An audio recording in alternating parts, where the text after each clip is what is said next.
আসসালামু আলাইকুম প্রিয় দর্শক, আপনাদের সকলকে আমন্ত্রণ জানাচ্ছি বৈঠকি কথা অনুষ্ঠান। বৈঠকি কথায় আজ আমাদের অতিথি হয়েছেন ডক্টর মঞ্জুর আহমেদ চৌধুরী। আপনারা ওনাকে চিনেন, ওনার বিভিন্ন পরিচয় চিনেন। উনি centre for governance studies CGS এর চেয়ারম্যান, এবং একই সঙ্গে উনি এক সময় নদী রক্ষা কমিশনের চেয়ারম্যান ছিলেন। সেই হিসেবে নদী রক্ষা কমিশনের সাবেক চেয়ারম্যান ডক্টর মঞ্জুর আহমেদ চৌধুরী এই মুহূর্তে অবস্থান করছেন যুক্তরাষ্ট্রের লস এঞ্জেলসে। উনাকে আসলে যে কারণে আজকে আমন্ত্রণ জানিয়েছি সেটা হলো আমাদের সাবেক সেনাপ্রধান জেনারেল আজিজ আহমেদ।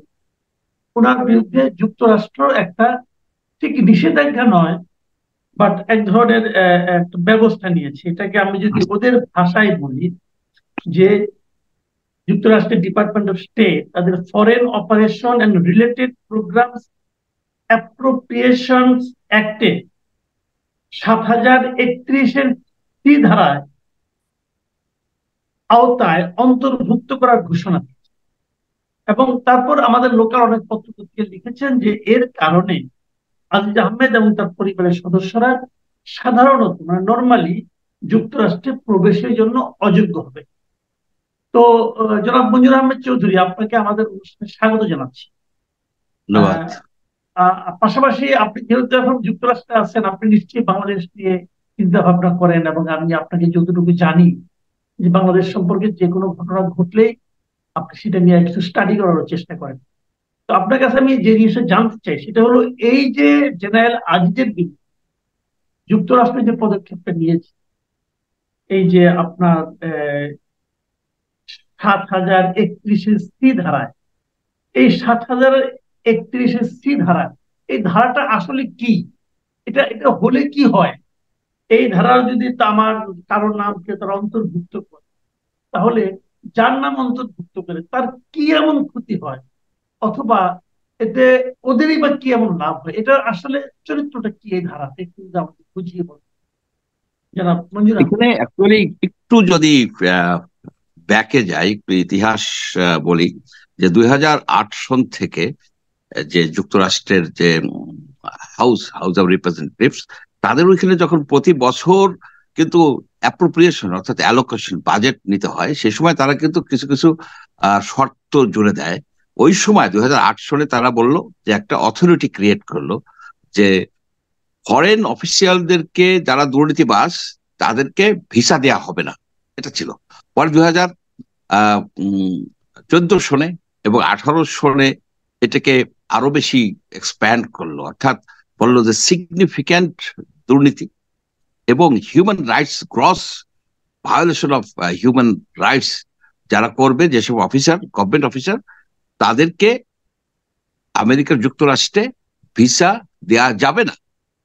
এখন এটাকে আবার ম্যান্ডেটরি করে দিছে। যদি কেউ আমেরিকার যুক্তরাষ্ট্রের স্টেট ডিপার্টমেন্টে নজরে আনেন যে এই অফিসার দুর্নীতি করছেন,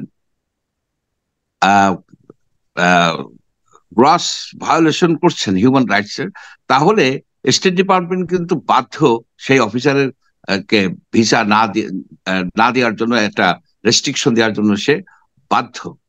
এবং শুধু সেই অফিসার নয়, এবং তার যে ইমিডিয়েট ফ্যামিলি মেম্বার, তারাও কিন্তু যুক্তরাষ্ট্রে প্রবেশ করতে পারবেন না।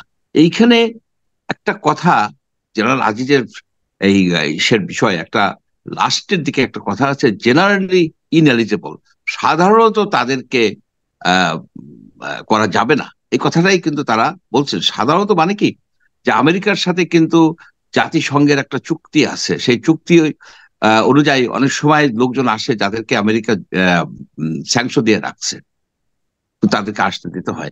আর একটা বিষয় আছে কি, যদি আমেরিকার স্বার্থে কাউকে আসতে দিতে হয়, এই ধরনের রেস্ট্রিকশন পাওয়া লোকজন, তাদেরকেও তারা অ্যালাউ করতে পারে জেনারেলি।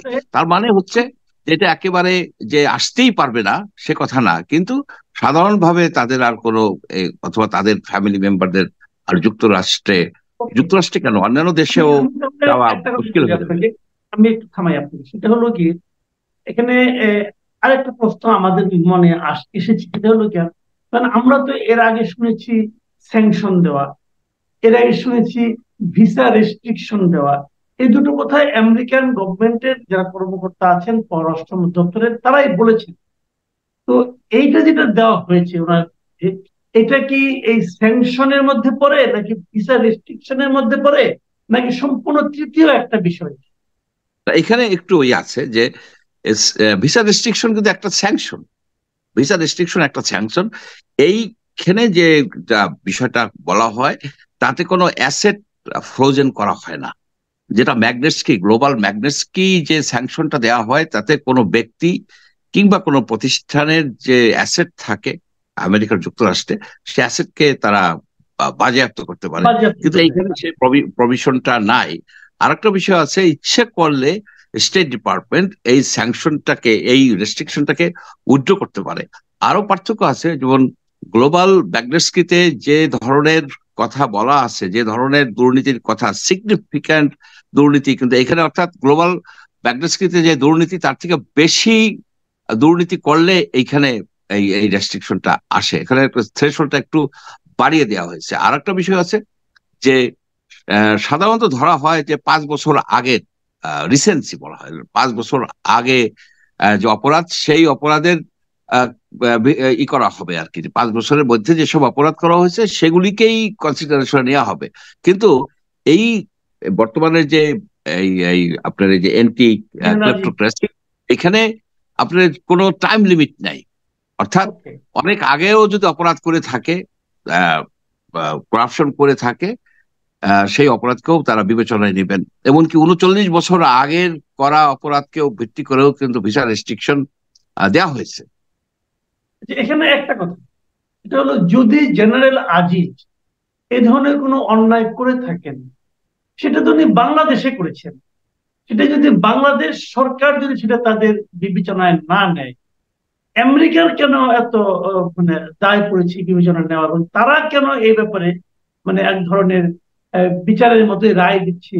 এবং যে কথাটা জেনারেল আজিজ বলেছেন যে উনি তো আত্মপক্ষ সমর্থনের সুযোগও পেলেন না, তো এই ধরনের রায়টা কি আসলে নৈতিকতার বিচারে গ্রহণযোগ্য হয়?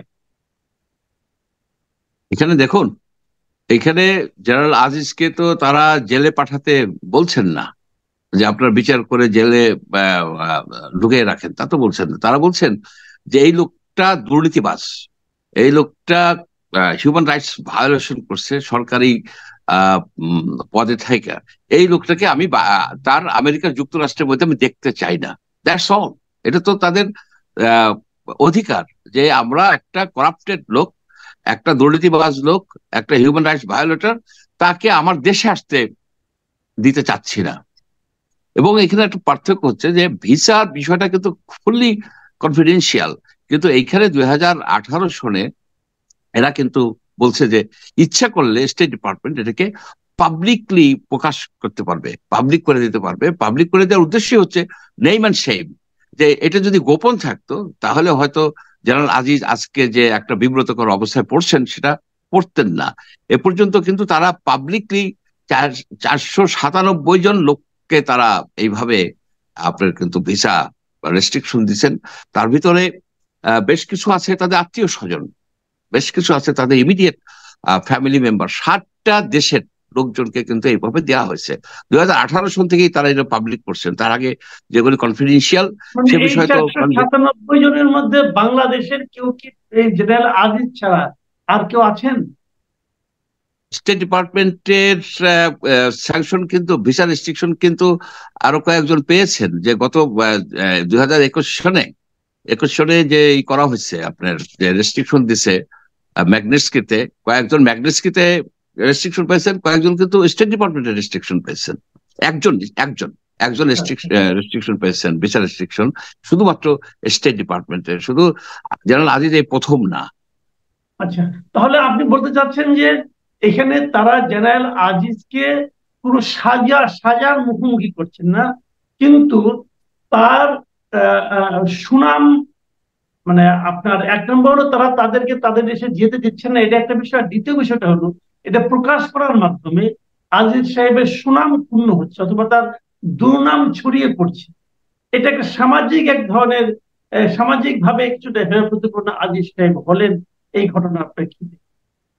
এখানে আরেকটা বিষয় হচ্ছে যে আহ, আইনটার ভিতর আছে যে ক্রেডিবল ইনফরমেশন থাকতে হবে সেক্রেটারি অফ স্টেটের কাছে, যে বিশ্বাসযোগ্য তথ্যের উপর ভিত্তি করেই কিন্তু তারা এটা করেন। যেমন ধরেন যে 2021 সনে একটা all the prime ministers main নামে একটা আপনার ডকুমেন্টারি প্রচারিত হয়েছিল, যেটা বাংলাদেশে বন্ধ করে দেওয়া হয়েছে, কিন্তু সারা পৃথিবীতে সেটা 1 কোটিরও বেশিবার ভিউ হয়েছে। বাংলা ভাষণ, ইংরেজি ভাষণ প্রায় 9 মিলিয়ন টাইমস ভিউ হয়েছে। সেখানে বলা হয়েছিল যে এটা একটা প্রচারণা, এটা একটা মিথ্যা, এটার কোনো ভিত্তি নাই, ইত্যাদি ইত্যাদি। কিন্তু স্টেট ডিপার্টমেন্টের কাছে, আমেরিকা যুক্তরাষ্ট্রের স্টেট ডিপার্টমেন্টের কাছে মনে হয়েছে যে ওটা ক্রেডিবল, এবং তাদের কাছে তথ্য ভিত্তিক যদি থাকে, বিশ্বাসযোগ্য তথ্য থাকে, তারা এই ধরনের এটা দিতে পারে। এমনকি যে সিভিল সোসাইটি যেসব রিপোর্ট দেন, যেসব কথা তারা প্রকাশ করেন, সেগুলি কিন্তু তারা বিবেচনায় নেয়, বিবেচনায় নিয়েই কিন্তু এই ধরনের অ্যাকশনে তারা যান। আপনাকে অনেক ধন্যবাদ জনাব মঞ্জুর আহমেদ চৌধুরী। আপনার কাছ থেকে অনেকগুলি বিষয় আমরা স্পষ্ট হলাম। আশা করি এই বিষয়টা নিয়ে আপনার সঙ্গে পরবর্তী সময়ে যদি আমরা প্রয়োজন মনে করে আবার হয়তো যুক্ত হব। আপনি ভালো থাকবেন। প্রিয় দর্শক, আপনারা শুনলেন জনাব মঞ্জুর আহমেদ চৌধুরী অনেকটা খোলামেলা ভঙ্গিতে এই যে বিশেষ ধারা, এই ধারার বিস্তারিত আমাদেরকে ব্যাখ্যা করলেন। আমরা আশা করি এই বিষয়টা একটা উদাহরণ হিসাবে সংশ্লিষ্ট যারা আছেন তারা সবাই গ্রহণ করবেন এবং দেশের বাণিজ্য ভুলুণ্ঠিত হওয়া থেকে রক্ষা করবেন। প্রিয় দর্শক, এখন এই পর্যন্ত। আল্লাহ।